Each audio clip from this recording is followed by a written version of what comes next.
Well, 4 Aboriginal girls have taken their own lives in a horror week in Western Australia. It has led to one of the nation's most prominent suicide researchers to predict Indigenous children will soon compromise half of all youth suicides.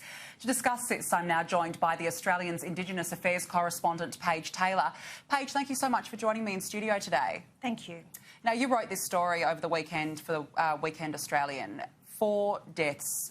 Young Indigenous girls in just a week. That is unprecedented. I've not spoken to anyone who's aware of 4 children in 1 week, and that's what's rattled people, I think. There's such a huge amount of resources and time and effort going into prevention, but still the problem is growing. In recent years, 30% of all children who took their own lives were Indigenous. That's now at 40%, according to Mr Georgatos. And he predicts it won't be long before half of all the children who take their own lives are Indigenous, which is a stunning figure when you consider that Indigenous children comprise 5% of the child population.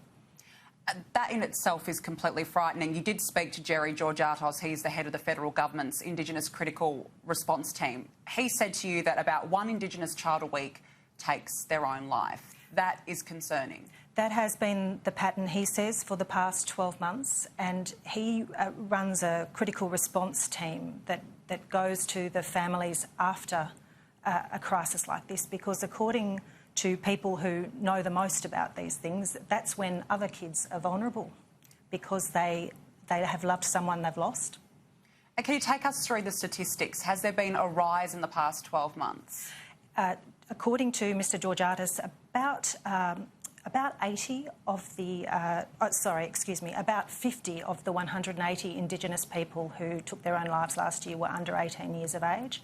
What concerns researchers is that the children are so young. We had one of the children who died last week was only 12 years old, and the Australian wrote a story last year about a 9-year-old boy who is suspected to have suicided as well. These are little children. And I guess another aspect to this is we are seeing so many efforts and resources being pumped in particularly areas in the northern part of Western Australia to try and bring down these frightening statistics. There's a lot of money going into a lot of Indigenous communities. We're still seeing these shocking rates. What's been the reaction to this? I think people want more than hand-wringing now. I mean, they've always wanted more than that, but the calls for action are getting louder and louder. And there are some people doing excellent work. For example, Professor Tracy Westerman, who's just been named the West Australian of the Year for her prevention programs.